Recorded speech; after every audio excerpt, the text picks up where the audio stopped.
पूर्णगौरम करुणावतारम संसार सारम भुजगेंद्रहारम सदा वसंतम हृदयारविंदे भवम भवानी सहितम नमामि। समस्त देशवासियों को उत्तर प्रदेश की श्री राम जन्मभूमि से जय श्री राम, जय हो कामतानाथ की, जय हो चित्रकूट धाम की, जय हो संत समाज की, जय हो साधु संत की, ऋषि मुनि योगी अघोरी जो हमारे इस कार्यक्रम से जुड़े हैं सबकी जय हो। जय जय श्री सीताराम। आइए,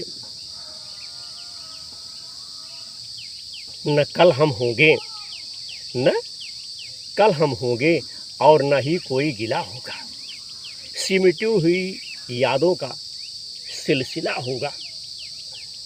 जो लम्हे हैं चलो बिता लेते हैं उन्हें हंस के, पता नहीं कल जिंदगी का क्या फैसला होगा। न कल हम होंगे और न ही कोई गिला होगा, सिमटी हुई यादों का एक सिलसिला होगा।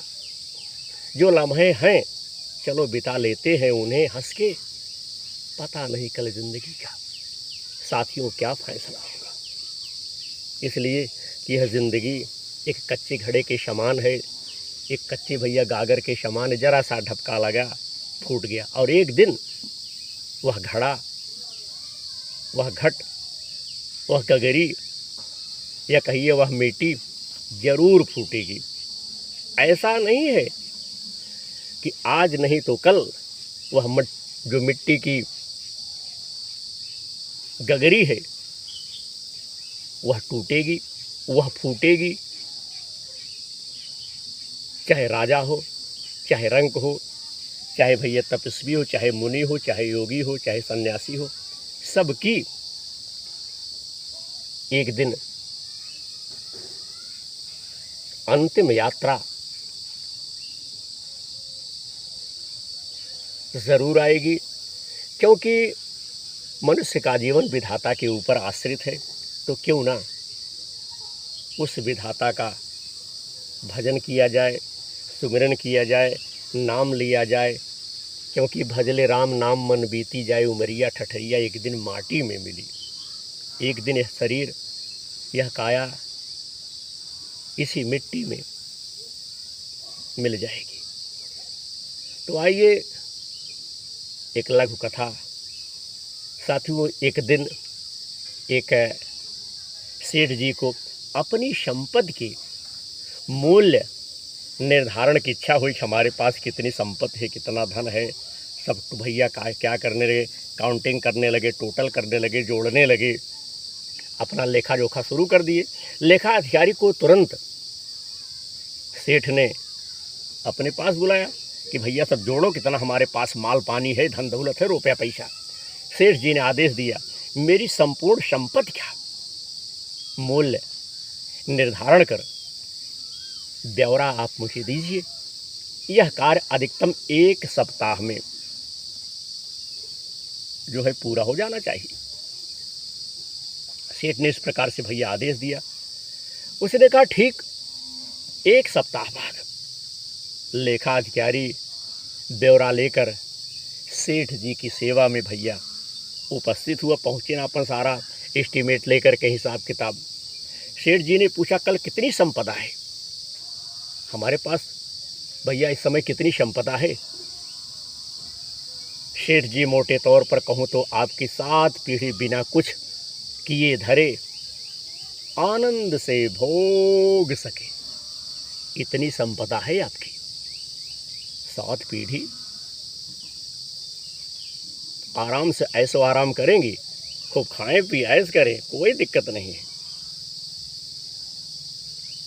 भैया इस प्रकार से लेखाधिकारी ने कहा। लेखाधिकारी के जाने के बाद सेठ जी चिंता में भैया डूब गए। तो क्या मेरी 8वीं पीढ़ी भूखी रहेगी? सोचने लगे 7 पीढ़ी का तो मैंने बना दिया है, अब 8वीं पीढ़ी हमारी क्या भैया भूखों मर जाएगी। अब इस बात से भैया सेठ जी को चिंता होने लगी। वह रात दिन चिंता में सेठ जो है रहने लगे, तनावग्रस्त रहते।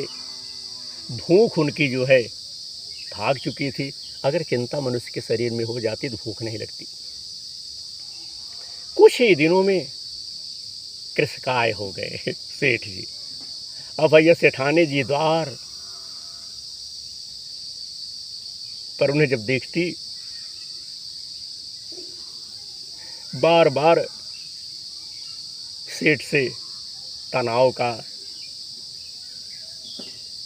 कारण पूछती, पर सेठ भैया जवाब नहीं देते थे। और सेठानी ने जब सेठ की ऐसी हालत देखी तो उनसे रहा नहीं गया। मन की स्थिति व शांति का वास्ता देकर सेठानी ने सेठ जी को साधु संत के पास सत्संग में जाने के लिए प्रेरित किया। सबसे बड़ी मर्ज की दवा है। आप तनाव में हैं, आप चिंता में हैं, आप शोक में हैं, आप कष्ट में हैं, आप मुसीबत में हैं, आप परेशानी में हैं, आप झंझट में हैं, आप तकलीफ़ में हैं, आपका मानसिक संतुलन जो है गड़बड़ है, तो सबसे बड़ा उत्तम स्थान साधु संत देवालय की शरण में आप जो है भैया चले जाइए।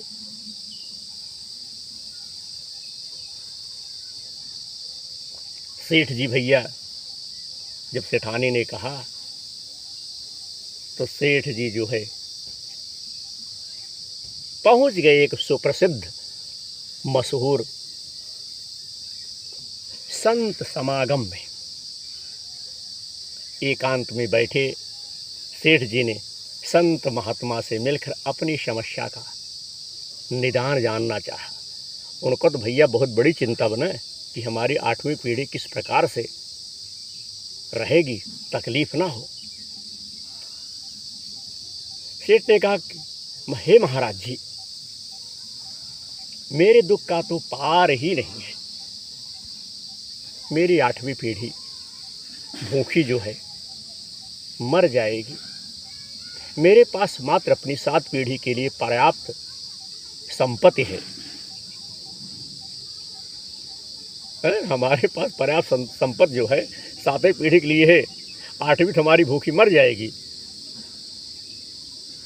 अच्छा, कोई उपाय बताएं, कोई तरकीब बताएं कि मेरे पास और संपत्ति आए और अगली पीढ़ियां जो है हमारी भूखी ना मरे। आप जो भी बताएं मैं अनुष्ठान विधि आदि जो है करने के लिए तैयार हूँ। भैया सेठ जी ने संत से प्रार्थना की। संत महात्मा जी ने समस्या समझी और बोले कि ध्यान से सुनो। हे सेठ, बस्ती के अंतिम छोर पर एक बुढ़िया रहती है, एकदम कंगाल और वृद्ध हो गई है। ना कोई कमाने वाला है और भैया ना वह कुछ कमा पाने में समर्थ है। उसे मात्र आधा किलो आटा दान दे दो। यदि वह यह दान स्वीकार कर ले तो इतना पुण्य उपार्जित हो जाएगा कि तुम्हारी समस्या का समाधान जो है हो जाएगा। सेठ जी को बड़ा आसान सा मार्ग मिल गया। बड़ी अच्छी से भैया उनका परेशानी समापन मिल गया। अब कहाँ सब्र था, सेठ को कहाँ सब्र था, कितनी जल्दी पहुँचे। उन्हें भैया घर पहुँचकर जब वो घर पहुँचे, सेवक के साथ 1 कुंटल आटा लेकर उस बुढ़िया के पास साथियों पहुँच गए। बुढ़िया की झोपड़ी पर जब पहुँचे तो बड़े जोर से कहा कि माता जी, मैं आपके लिए आटा लाया हूँ, इसे स्वीकार कीजिए। सेठ जी ने कहा कि मैं आपके लिए आटा लेकर का इसे स्वीकार कीजिए। उस बुढ़िया ने कहा कि आटा तो मेरे पास है बेटा, मुझे नहीं चाहिए। बुढ़िया ने स्पष्ट जो है इनकार कर दिया, नकार दिया। सेठ जी ने कहा, क्या करूंगी?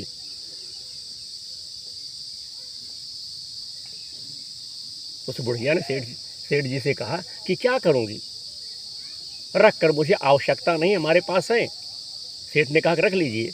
तो उसने कहा कि मैं क्या करूंगी, हमारे पास है, इसकी आवश्यकता नहीं। सेठ जी बोले, अच्छा कोई बात नहीं, 1 क्विंटल ना सही, यह आधा किलो तो आप रख लीजिए। उस बुढ़िया ने कहा, बेटा आज खाने के लिए ज़रूरी आधा किलो आटा पहले से ही मेरे पास है, मुझे अतिरिक्त की ज़रूरत, आवश्यकता नहीं है। बुढ़िया ने भैया फिर स्पष्ट मना कर दिया। लेकिन सेठ जी को तो संत महात्मा की बात का ध्यान था। महात्मा जी ने जो बताया उपाय, उसे कैसे सेठ जी का पूरा हो भाई, किसी प्रकार सेठ चाह रहे खो जाए। साधु वाली बात तो उन्हें पूरा करना ही था। एक कोशिश और करते सेठ जी बोले, 2-3 बार कहे, अंत में एक बार फिर बोले, तो फिर इसे कल के लिए रख लीजिए। जब इस प्रकार से सेठ ने कहा तो बूढ़ी माँ ने कहा कि हे बेटा, कल की चिंता मैं क्या करूं, कल की चिंता मैं काहे को करूं, या आज ही काहे को करूं। जैसे हमेशा प्रबंध होता आया है, कल के लिए भी कल ही प्रबंध हो जाएगा। इस बार भी बूढ़ी माँ ने लेने से साफ ही इनकार कर दिया, नहीं कर दिया। सेठ जी की आंखें खुल चुकी थी कि हम भैया 7 पीढ़ी के लिए रखे ही व्यवस्था करते हैं, अरे बुढ़िया के पास आज बा कल की चिंता करते ही ना इन्हें। सेठ जी की आंख खुल गई। एक गरीब बुढ़िया कल के भोजन की चिंता नहीं कर रही है, और मेरे पास अथाह धन सामग्री होते हुए भी मैं 8वीं पीढ़ी की चिंता में भूला जा रहा हूं। मेरी चिंता का कारण अभाव नहीं, तृष्णा है। हमारी चिंता का कारण अभाव नहीं, तृष्णा है। साथियों, वाकई सही में तृष्णा का कोई अंत नहीं है। जिसके अंदर तृष्णा समा गई, उसे संतोष नहीं होगा। और भैया, बिन संतोष न काम न साही। जब तलक आपको संतोष नहीं रहेगा, तब तलक आप सुखी नहीं रहेंगे। इसलिए जो है हरिओम, उसी में संतोष करो। आशा करता हूँ कि यह आलेख, यह विचार आप सबको अच्छा लगेगा। आप सबका बहुत बहुत धन्यवाद, बहुत बहुत आभार। हमारे कार्यक्रम को देखने के लिए आप लोग YouTube पे जा कर के सर्च कर सकते हैं, विनोद प्रहरी यूट्यूबर यूट्यूब चैनल। जय श्री राम।